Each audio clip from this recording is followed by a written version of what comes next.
Bueno, hoy tenemos el placer de contar con una amiga y una excelente otorrinolaringóloga pediátrica, como es la doctora Rebeca Maunsell. Ella es profesora asociada de la Universidad Estatal de Campiñas, es jefa de la sección de otorrinolaringología pediátrica de Campiñas, y actualmente es vicepresidente de la Academia de Otorrinolaringología Pediátrica de Brasil, y es referente y consultora en la región de AIFOS. Aparte de eso, es una excelente cirujana, la hemos visto operar, así que sabemos que es excelente, y es otra de las amantes de la vía aérea como somos nosotros, de la vía aérea pediátrica. Así que, Rebeca, realmente de corazón te agradecemos mucho que estés con nosotros, y así que estamos dispuestos a escucharte. Muchas gracias. Gracias, Hugo, por la invitación, que estoy muy honrada de estar acá. Infelizmente que van a tener que escuchar este español un poco raro, pero yo voy a intentar hacer que me entiendan al menos. Y me encanta hablar de este tema de tratamiento de estenosis laringotraqueal en niños, lo que compartimos nosotros, el gusto por la vía aérea pediátrica. Entonces, y junto con los otros amigos argentinos y latinoamericanos que nos encontramos mucho en los últimos años para hablar de eso. Entonces, que lo agradezco mucho la invitación. Suceso su congreso. Bueno, gracias a ustedes es el éxito del Congreso. Así que bienvenida. Ok, entonces nosotros vamos a empezar. No tengo ningún conflicto de interés a declarar. Entonces vivo en Brasil, estoy actuando ahí en el Hospital Universitario de Campinas, que está al sur de Brasil. Y vamos a hablar hoy del tema de estenosis laringotraqueal, del tratamiento de la estenosis laringotraqueal. Vamos a intentar en estos 20 minutos pasar un poco por lo que es la evaluación de estas lesiones y cómo las tratamos. Es un tema muy largo, pero vamos a intentar a cubrir en 20 minutos lo esencial, al menos. Entonces, en esta charla, yo voy a hablar principalmente o solo de las estenosis adquiridas, no de las congénitas. Entonces, los niños pueden tener estenosis congénitas que nacen con una laringe más estrecha, pero esos son los más raros y tal vez más sencillos también de tratar. Las estenosis adquiridas, que son la mayoría de los casos, corresponden, la causa es casi que siempre la laringitis pues intubación, salvo los casos a veces con alguno trauma térmico o por una papilomatosis, pero la mayoría de los casos, más del 90%, son por intubación. Y esto son lesiones raras, no ocurren siempre, cerca del 2% de las intubaciones. Hemos tenido en años pasados una frecuencia mayor, pero seguimos teniendo muchos niños intubados a causa de la evolución de nuestra neonatología y el tratamiento de los prematuros. Entonces, esto es un tema que nos preocupa muchísimo. Entonces, el tratamiento de las lesiones, tenemos que hablar un poco de cómo se pasa, de cómo se llega a una estenosis crónica. Esto empieza siempre con lesiones inflamatorias agudas que ocurren por la intubación, y la actuación del otorrino debe empezar ahí, con el tratamiento de las lesiones agudas. Esa es la única manera de prevenir este tipo de lesión. Una vez que se empieza la inflamación en la subglotis generalmente o la parte posterior de la laringe, como vemos acá, con exposición o ulceración de la cricoides, lesiones de las pliegues bucales, tejido de granulación, eso se puede diagnosticar en una fase aguda. Y ahí sí el otorrino, mismo esto que no esté entrenado para tratar las estenosis crónicas, puede tratar de prevenir la ocurrencia de una estenosis crónica. Pero este no es el tema de nuestra charla. Solo para que sepamos, entonces, estas lesiones agudas nos podemos tratar, a veces se trata mejor cuando se sigue al menos dentro de 30 días, sabemos que se trata más fácilmente endoscópicamente.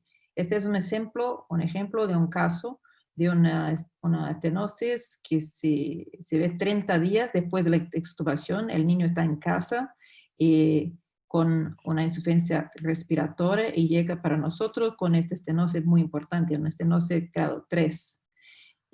Pero como es una estenosis todavía aguda, tiene 30 días, se puede dilatar con un suceso razonable, o casi que 100% de las veces. En este otro caso, de 8 días después de la extubación, se ve este tipo de estenosis. El niño tenía un tratamiento por una cirugía cardiológica, un paciente con síndrome de Down, y de hecho, este tipo de lesión no es una estenosis, pero una lesión post-intubación aguda, tiene 18 días.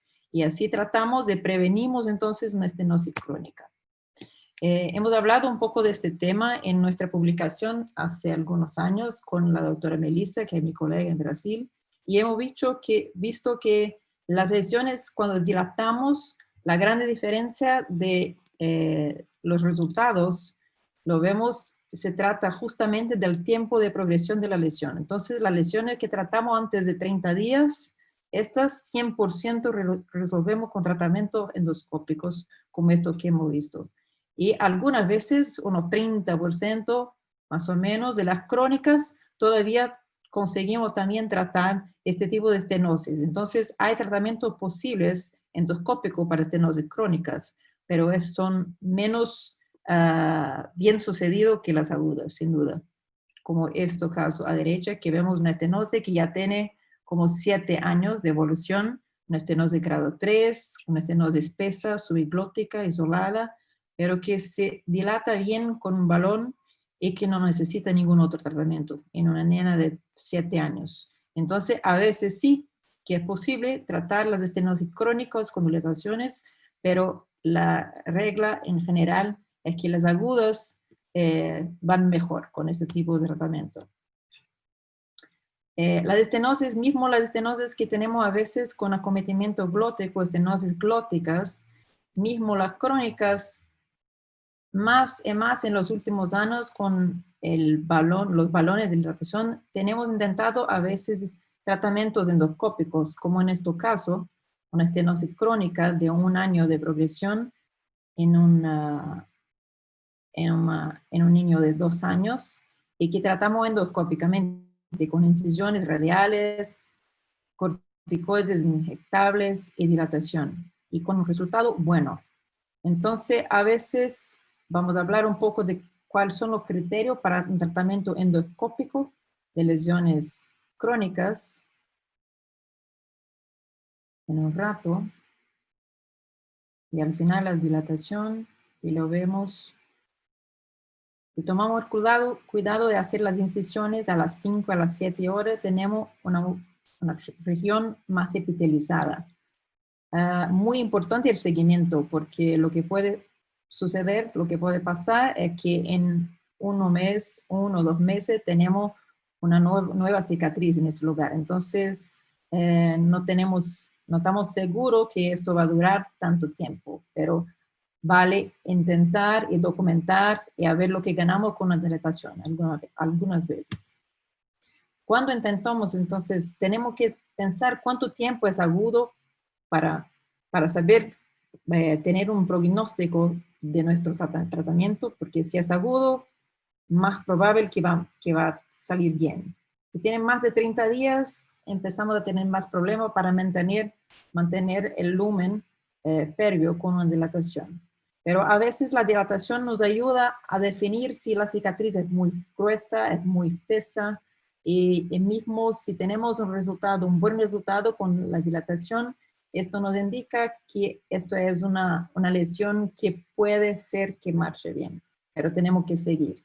Tenemos que seguir mirando y muchas veces tenemos que dilatar más de una vez. Todavía no tenemos un consenso, un guideline para cuántas veces tenemos o podemos intentar el tratamiento endoscópico, pero si tenemos un buen resultado inmediato, si tenemos un buen resultado mantido, si estamos viendo que en 2, 3 dilataciones estamos ganando en lumen, entonces en general podemos seguir hasta 4 o 5 veces, no más que eso. No tenemos un consenso, pero cuando hablamos entre entre los especialistas que existen ahí en el mundo, en general tenemos como un número cabalístico de ser entre 3, 4 dilataciones. Si no se está mejorando de esta manera y no se puede decanelar o sigue con esfuerzo respiratorio, tenemos que pensar en un tratamiento abierto.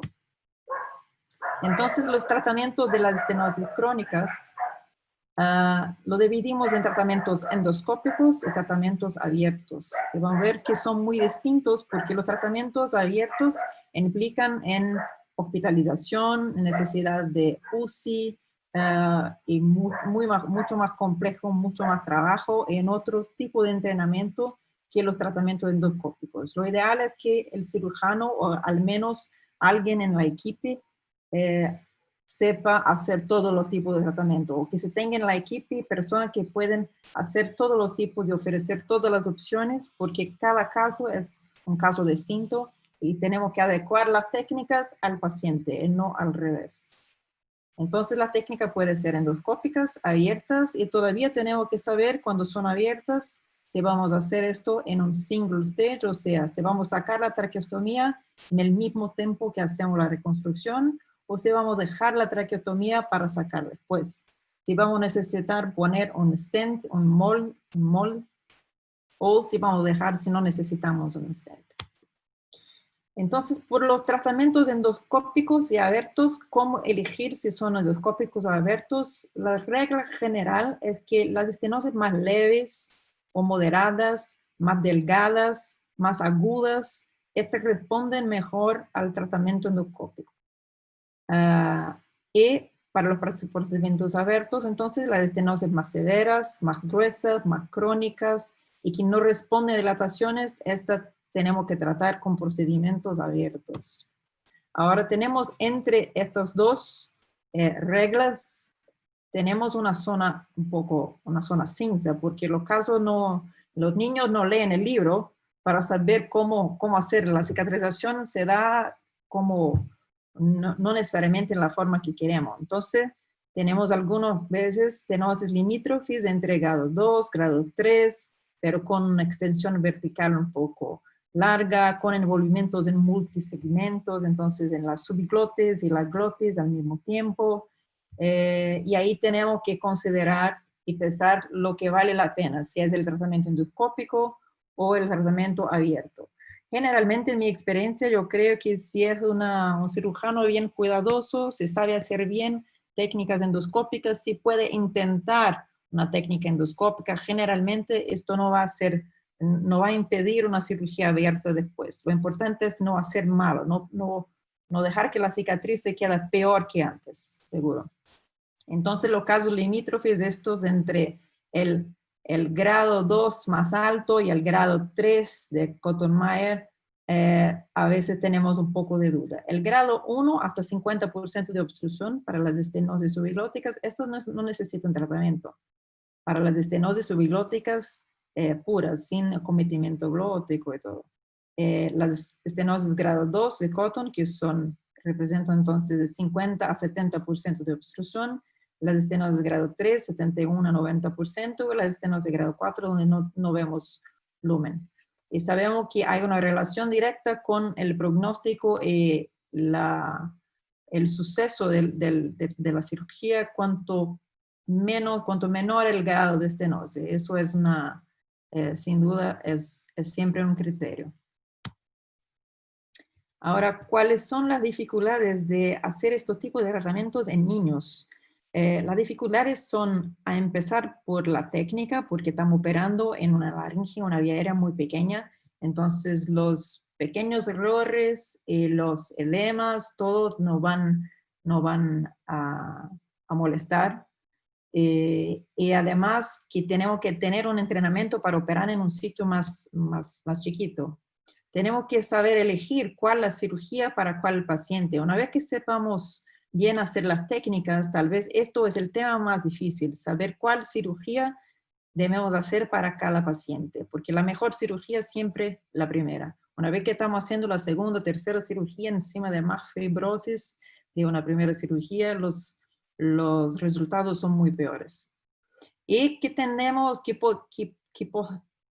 podemos ofrecer todas las técnicas a los niños. O sea, en un equipo, trabajamos en un equipo donde hay siempre alguien, si no la misma persona, pero alguien que pueda, que esté bien entrenado en las habilidades endoscópicas y que sepa también hacer todas las técnicas abiertas, porque los niños no son fáciles a edad, tenemos que no nos obedecen, o sea, tienen su propia voluntad. Tenemos muchos niños con traqueotomía y con estenosis que tienen mucho por comorbilidad. Más del 50% de nuestros niños tienen otra comorbilidad, tienen una broncodisplasia, tienen una síndrome o una malformación. Y esto complica un poco por todo todo que son las técnicas abiertas, las internaciones, las intubaciones, el tiempo en la UCI, y otras lesiones asociadas. Y las estenosis, que son muy distintas una de la otra, entonces tenemos que evaluar cada niño separadamente. Podemos tener estenosis isoladamente subeglóticas, otras con acometimientos glóticos, de dos tipos más variados. Lo importante para evaluar el niño en el preoperatorio es conocer su histórico médico, el estado clínico del niño. El niño tiene que estar saludable, o sea, con todas sus comorbilidades bien controladas, especialmente lo que es los pulmones. Entonces, tenemos que estar siempre trabajando junto con los neumólogos también. Tenemos que estar bien entendido de cómo es la característica de esta estenosis. Tenemos una estadificación de la estenosis con la endoscopia. No hay exámenes de imagen que nos van a decir lo que dice la endoscopia. Esto es necesario sin duda para tener un mapa de la vía aérea y programar lo que prevemos como cirugía y las dificultades que podemos tener. En especial el grado de estenosis y los niveles de acometimiento glótico, subglótico, si hay una traqueomalacia, otras lesiones asociadas. Y ahí sí que vamos a elegir el procedimiento.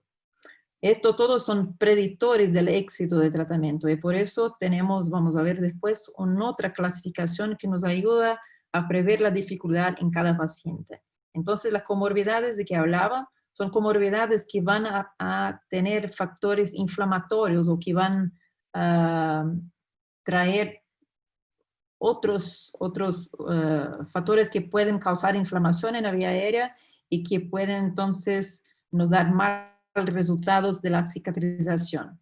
Las neopatías, los niños broncodiplásicos, el reflujo, malformaciones, niños sindrómicos, o sea, que tienen obstrucción de la vía aérea alta superior, entonces podemos tener más dificultad de extubación. Y otras alteraciones de la vía aérea como las obstrucciones adenotonsilares, las inmovilidades de cuerdas vocales, las traqueomalacias, el colapso supraestomal. Todo esto tiene que estar checado, planeado para que podamos elegir el mejor tratamiento, no solo la mejor cirugía, el mejor tiempo, la mejor cirugía, si vamos a hacer en un tiempo, 2 tiempos, si se puede controlar este niño para hacer una cirugía en un tiempo único, o si es más seguro que lo mantengamos con una traqueostomía, con una decanulación después. Estos son datos de nosotros que publicamos hace poco de una secuencia, 52 cirugías consecutivas con un índice de canulación parecido con lo que vemos en la mayoría de los centros en el mundo, y vimos que tenemos 2.5 veces más posibilidad de fracaso cuando tenemos niños con comorbidades. Y tenemos acá en nuestro medio, tenemos más del 50% de niños con comorbidades. Entonces, ese es un dato muy importante y por eso tardamos a veces algunos meses perdón, hasta que el niño tenga sus comorbidades bien controladas, bien evaluadas y que no tenemos procesos inflamatorios de la vía aérea o potenciales procesos inflamatorios de la vía aérea que puedan no traer malos resultados. Siempre colectamos la cultura de secreción traqueal cuando el niño tiene traqueotomía y en nuestro caso la mayoría de los niños tienen estenosis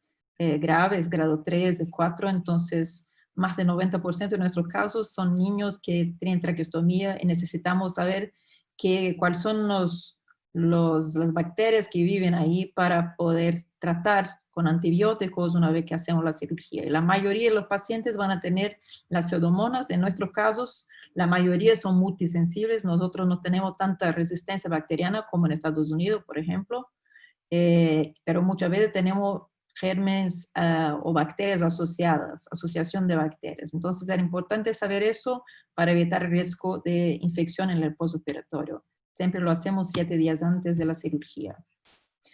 Y después que tenemos todo eso evaluado, intentamos hacer esta clasificación que nos trabaja un poco con los factores predictivos, no solo el grado de la estenosis, el grado de Kaplan-Meier, pero también toma en consideración el fato de tener comorbidades y también envolvimiento glótico. Esa es una clasificación modificada del profesor Monnier y que es muy real y que vemos en verdad. Cuanto más caminamos a la derecha y hacia abajo de esta clasificación, estos son los casos más difíciles, los casos que tienen más chance de fracasar o de necesitar una segunda cirugía. Y esto es bueno para que podamos hablar con los padres, con los papás, para decirles, para que tengan una visión de la realidad, que esto es un caso, que su hijo tiene un caso más o menos complejo o con más probabilidad de necesitar a veces de pequeños procedimientos endoscópicos después,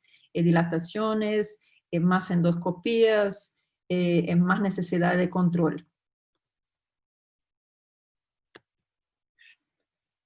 Siempre hacemos también la nasofibroscopía flexible antes de la cirugía para tener una idea de la hipertrofia adenotonsilar, para saber cómo está el estado de la vía aérea, si hay señales de inflamación en general, la movilidad de las pliegas vocales, la deglución, cómo está la sensibilidad, porque a depender de la cirugía que vamos a hacer, sabemos que podemos tener problemas con la deglución, entonces es bueno que sepamos cómo es la deglución antes de la cirugía. En estos niños a derecha, por ejemplo, que vemos un poco de estasis de saliva, sabemos que si tenemos que poner ahí, si aumentamos, si no tenemos cuerdas vocales móviles y vamos a alargar el lumen glótico, este niño puede tener aspiración en el postoperatorio. Entonces tenemos que trabajar mejor eso, a veces esperar un poco por la cirugía o ya hablar con los padres de saber que tenemos que esperar algunas complicaciones, a veces que vamos a tener que trabajar después de la cirugía. Es muy importante trabajar las expectativas de los padres con la voz y la deglución después de estas cirugías. La calibración de la vía aérea que siempre hacemos para establecer el grado, entonces objetivamente intentamos con tubos traqueales determinar cuál es el grado de obstrucción de la estenosis. Entonces utilizamos mucho eso aplicativo del grupo de Cincinnati, que es muy útil, donde se puede con esta tabla sabiendo o intentando pasar el tubo esperado para la edad del niño, y el tubo, y viendo el tubo que estamos consiguiendo pasar, podemos decir cuál es el grado de obstrucción en aquel caso. Cuando tenemos estenosis muy importantes, como las grado 3, a veces no es posible pasar ningún tubo, entonces sabemos que tenemos una estenosis más importante, claro. Pero en especial cuando estamos haciendo dilataciones, para tener una idea objetiva de cómo estamos ganando espacio con las dilataciones, es muy útil que sepamos cómo está progrediendo el calibre de la vía aérea con nuestro tratamiento. Cuando hacemos la endoscopia para decidir cuál tratamiento usar, queremos hacer bien como un mapa de la vía aérea, o sea, examinar la vía aérea desde la nasofibroscopia flexible, bien, como he dicho, para evaluar la movilidad de las cuerdas vocales, pero también sobre anestesia, palpar y saber si tenemos fixación de las pliegas vocales, cómo está la distancia entre las aritenoides, si tenemos compromiso glótico, subiglótico, cuál es la característica de esta cicatriz, si es muy espesa. A veces tenemos un pequeño hueco que no se veía en la nasospectroscopía, por ejemplo. La zona de traqueomalacia, queremos saber si posible, si tienen un lumen, queremos saber la distancia desde la plega vocal hasta la estenosis, de la estenosis hasta la traqueostomía, de la traqueostomía hasta la carina. Todo esto mapeado porque tenemos que pensar en esto para que sepamos, por ejemplo, si vamos a hacer una resección, cuánto vamos a tener que resecar, si tenemos un riesgo, por ejemplo, de dejar una sutura un poco tensa, y si eso no lo podemos hacer con estos niños en particular, cómo le vamos a controlar en la UCI, tiene que estar sedado. Todo esto estamos pensando cuando estamos evaluando la vía aérea. La distancia interaritenoidea es muy importante para que sepamos si necesitamos, por ejemplo, de un injerto posterior. Si tenemos compromiso o una cicatriz que está muy cerca de las cuerdas vocales, puede ser que tenemos necesidad de un stent.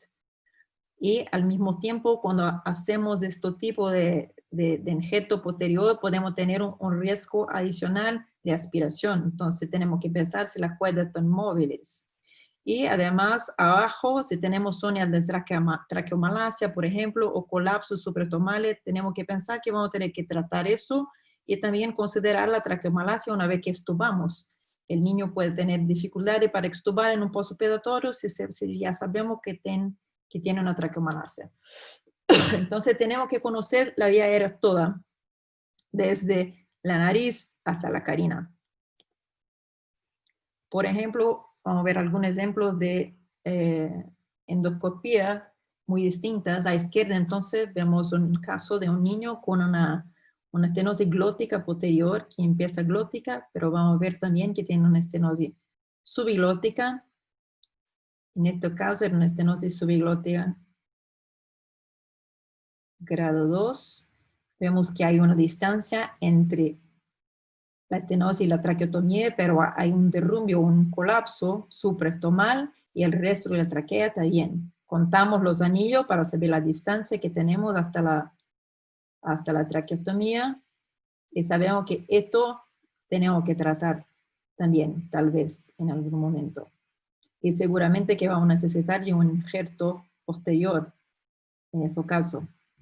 En el caso derecha, muy distinto, vemos que la distancia interaritenoide está bien, las cuerdas son móviles, que hemos visto también en la nasospectroscopía.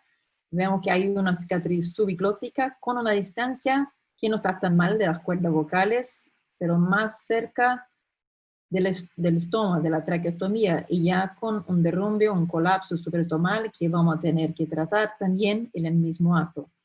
Entonces, esto todo tiene que estar considerado. Y la tráquea hasta abajo, que no tiene malacia, en este caso está bien saludable. Estamos mirando también cuando hacemos esto si hay inflamación. Si tenemos una vía aérea muy reactiva, con mucha inflamación, entonces no es el tiempo de indicar el tratamiento quirúrgico abierto. Tenemos que esperar, tenemos que tratar. No queremos hacer suturas de poner injertos en una vía aérea inflamada. Entonces, los tipos de cirugía que tenemos para reconstruir la vía aérea pediátrica son dos. Tenemos la cirugía de expansión y la cirugía de resección. Las cirugías de expansión, básicamente no vamos a sacar cicatriz, vamos a hacer recortes en la laringe, generalmente anterior y posterior, o solo posterior, a depender del caso, y vamos a poner ahí injertos para ampliar el lumen. En la cirugía de resección, nosotros vamos a sacar todo el tejido cicatricial y vamos a hacer una anastomosis, término terminal, entonces no queda cicatriz. Pero al mismo tiempo, tenemos que también remodelar la lámina posterior de la cricoides y nos quedamos al final entonces con mucosa y mucosa saludable, y sin ninguna cicatriz.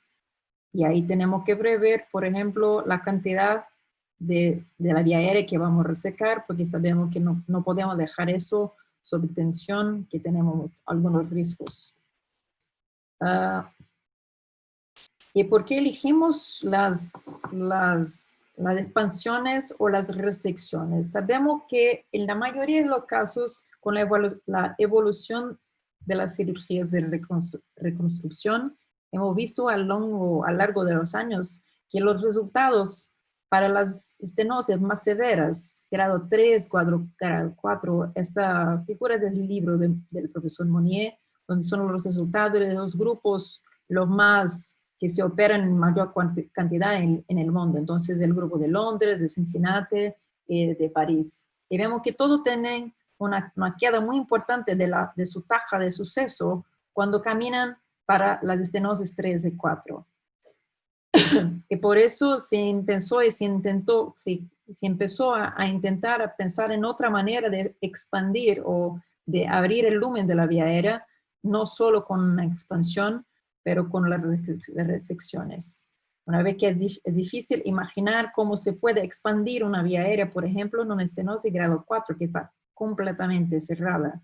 Por eso es importante mirar y saber, porque a veces estamos mirando solo la punta del iceberg, no sabemos la extensión de esta estenosis.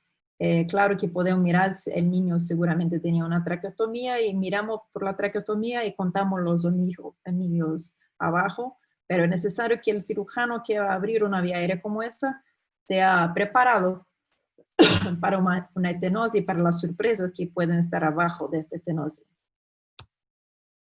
Entonces, la indicación y los riesgos y los principios de estas cirugías son básicamente estos.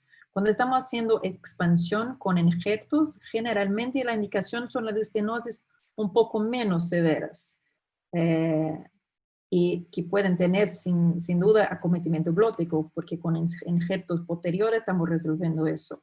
Los riesgos son un poco menos graves porque el riesgo principal es de infección o pérdida del injerto que va a provocar una reestenosis, que no es bueno, pero no es un riesgo tan grave como se ve con la resección. Y el principio principal es entonces de interponer entre la cicatriz zonas de cartílago con su pericondrio intacto, donde tenemos una buena integración de la mucosa de la vía aérea de la cicatriz con el pericondrio. En las resecciones, entonces, cuando sacamos toda la cicatriz, generalmente son cirugías que hacemos para estenosis con grados más graves, grado 3 y grado 4, y a veces mismo en grado 3 y 4 con acometimiento glótico, y ahí hacemos una extensión, una resección, pero interponemos también una cartílago en posterior glótico, que voy a mostrar. Y acá el riesgo es más importante porque el riesgo es de esencia de su sutura, término terminal, que puede ser fatal. Además de la lesión del laringeo recurrente, que no es tan común, tan frecuente. Y el principio entonces es de sacar toda la cicatriz y hacer entonces una estomosis término terminal, dejando solo la mucosa saludable.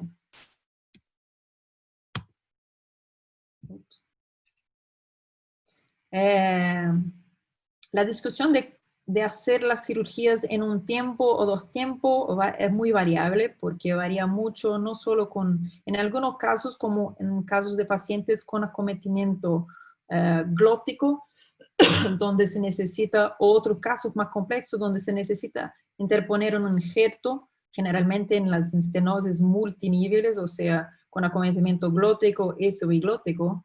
En estos casos no tiene discusión, se necesita un molde, un stent. Muchas veces tenemos que dejar una traqueotomía porque no es posible respirar por ese seguimiento por un tiempo, por algunas semanas. Pero hay otros casos donde es discutible si vamos a hacer en un tiempo o 2 tiempos. Tiene que haber un poco con la edad del niño. En las vías aéreas más chiquitas tenemos más riesgo de insuceso, por ejemplo, para extubar un niño que hacemos en un tiempo único. Entonces, a veces se puede dar preferencia para hacer en niños más chiquitos en 2 tiempos, tal vez de una forma más segura. En las estenosis subglóticas isoladas son buenos casos para hacer en un tiempo único. Si es la primera cirugía, si el niño no tiene comorbidades. Al mismo tiempo, sabemos que cuando hacemos en un tiempo único, vamos a tener una hospitalización más larga. Tenemos que tener certeza, estar seguros de que la cicatriz está bien hecha, que no tenemos riesgo de obstrucción para enviar al niño a su casa. La cirugía en single stage también depende mucho del equipo de la UCI y la integración en la equipo quirúrgica y la UCI, porque el tema de la extubación de una reconstrucción de vía aérea depende mucho de esta integración y de todos los cuidados en la UCI. Entonces, si no hay una buena integración con la UCI, no es un tema recurrente, no se hace siempre este tipo de cirugía en sus hospitales, lo más seguro tal vez empezar haciendo en double stage. La hospitalización en estos casos es mejor. Son niños generalmente más, para nosotros son niños generalmente más complejos porque tienen comorbidades o son geoperados. Y el malo de hacer en 2 tiempos es que vamos a dejar una traqueotomía, entonces estamos manteniendo una contaminación de la vía aérea, claro. Entonces, lo que queremos todo es hacer single stage, pero en estos casos específicos tenemos que pensar lo que es el menor riesgo para el niño.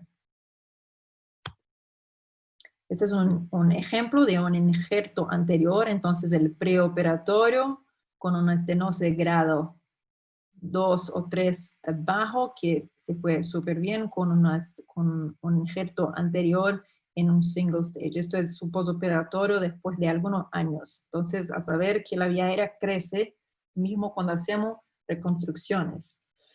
En otro caso, hoy día tenemos no solo las dilataciones, pero también podemos hacer endoscópicamente injertos posteriores, como en este caso, que voy a mostrar. Y yo sé que ahí en Buenos Aires también el equipo del doctor Hugo hace ya bastante los injertos posteriores. Entonces, en los casos de las estenosis subiglóticas, en las estenosis glóticas posteriores y subiglóticas, a veces en grado 1 o grado 2, se puede hacer lo que se haría con una cirugía abierta, el injerto posterior, pero endoscópicamente, de esta forma. Esa cirugía que fue descrita por Inglis y que es muy bonita y con algún entrenamiento, en mi impresión es que se pasa mejor todavía que si hiciéramos que se fuera abierta. Cuando hacemos abierta tenemos que hacer una laringofisura, entonces tenemos el riesgo siempre de tener un derrumbe o una cicatrización mala a la frente. Y si tenemos patología solo en la región posterior y podemos hacer eso endoscópicamente, pues es el mismo niño después de una semana, todavía con un poco de granulación, pero que se decanuló bien, lo vamos a ver después. Ahí está.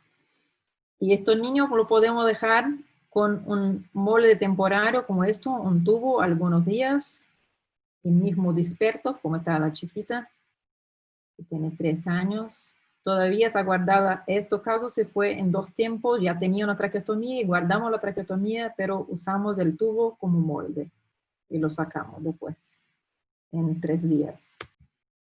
Este niño que mostré entonces, ese era su preoperatorio, entonces con una estenosis glótica, subglótica posterior, con un lumen glótico muy reducido, y después de su injerto, y ahí vemos la expansión de la vía aérea, endoscópico.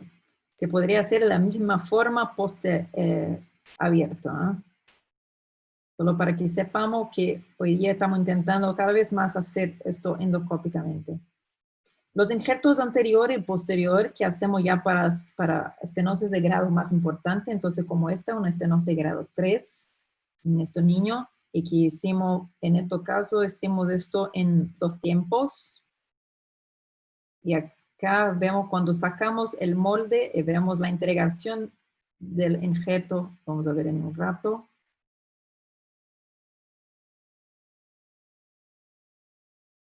Y vemos la integración del injerto anterior y posterior. Y estos niños se puede decanular unos 30 días después del sacado acá.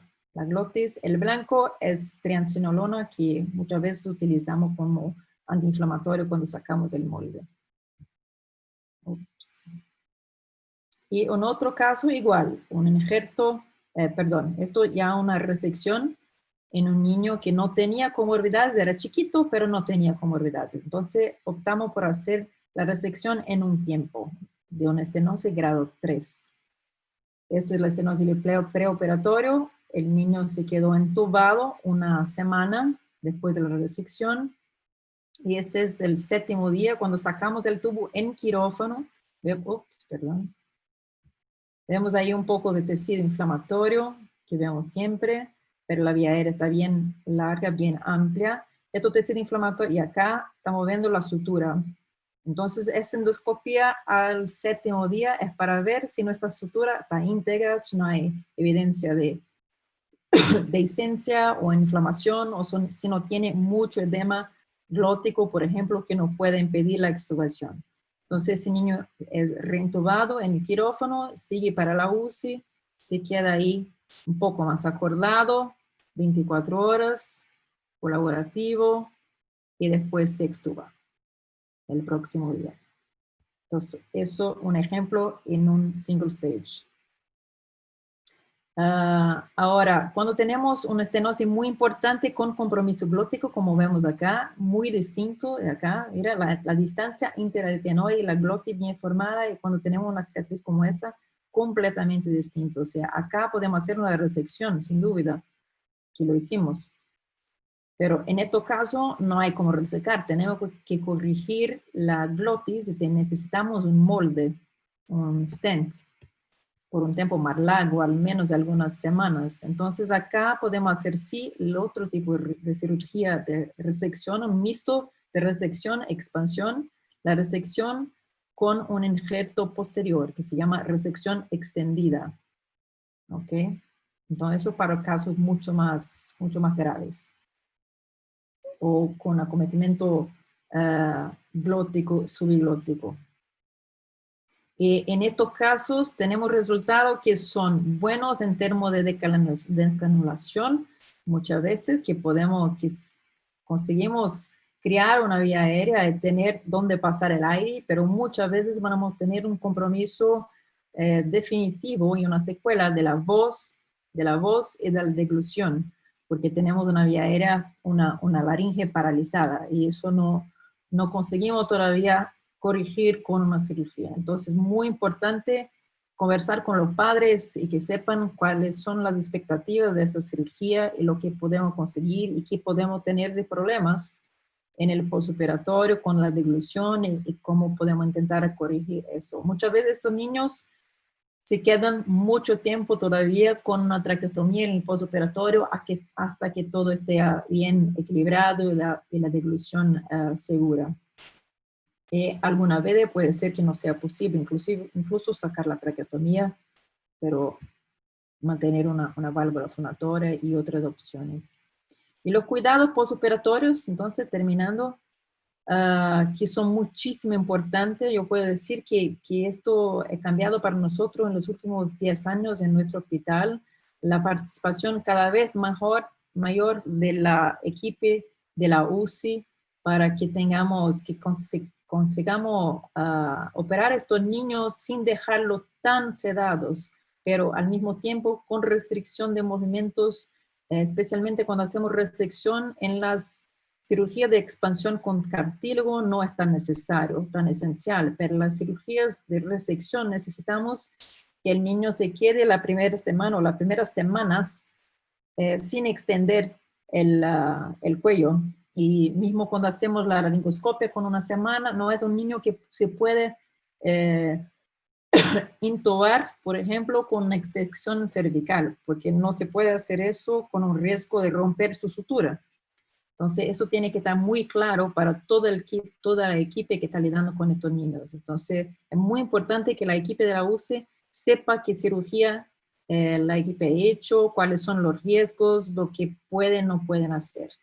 Y que deben hacer a cada caso. O sea, a cada caso tenemos acá una placa que dice qué cirugía he hecho, cuándo vamos a extubar, cuál es el plan, si fue difícil la intubación, si se puede extender la cabeza o no, o el cuello o no. Los antibióticos siempre orientados por la cultura, generalmente utilizamos 7, 10 días, ni tanto tiempo como se usa en Estados Unidos, por ejemplo, usamos menos. La enfermaje es súper, súper importante para mantener la comodidad, el manejo mínimo, el niño tranquilo, para que no necesite de muchos sedativos, mucho más sedativos. Observar las heridas, claro, la sedación que hacemos con rotación de múltiples fármacos para tener menos o menor abstinencia, pero siempre la tenemos un poco para evitar las complicaciones. Y los planes de rehabilitaciones, todos tienen que saber, los médicos, la UCI, la equipo, la enfermaje, tenemos que saber cuándo vamos a extubar el niño y planear, por ejemplo, un soporte ventilatorio, una ventilación no invasiva. Pero de esta manera, cuando trabajamos juntos, tenemos casos como eso, que fue un injerto anterior y posterior en este niño de 4 años y que estaba ahí sentado, intubado, tranquilo, sin sedativos. Al principio, como algunos años atrás, jamás imaginábamos que esto sería posible, y principalmente los médicos de la UCI, porque están acostumbrados a dejar a los niños siempre dormidos, sedados, pero es mucho menos lesivo, mucho menos complicaciones si conseguimos hacer de esta manera, trabajando juntos, todos. Y entonces ese es mi equipo, los médicos todos, los residentes, los pediatras, los intensivistas, la enfermaje, todos ellos, los residentes de equipo quirúrgica, mi brazo derecho e izquierdo, la cirujana torácica que trabaja conmigo, mi fellow y todos los otros residentes, y claro, los pacientes que son nuestro motivo de existir, ¿eh? Y nuestro maestre, que viene siempre de forma recurrente, el profesor Monier, que ha sido muy presente en los últimos años y nos ha enseñado muchísimo. Y creo que el doctor Hugo comparte conmigo de esa pasión por eso, porque es un tema muy, muy gratificante de volver a estos niños una vida normal, sin traqueotomía, y poniéndose bañar en un país tropical como Brasil. Esto es fundamental, es muy, muy importante, aparte de la socialización, claro. Y eso, muchas gracias. Brillante, Rebeca, como siempre, hiciste un popurrí de todo el tratamiento de las estenosis de forma maravillosa, así que excelente, creo que es muy, muy completo.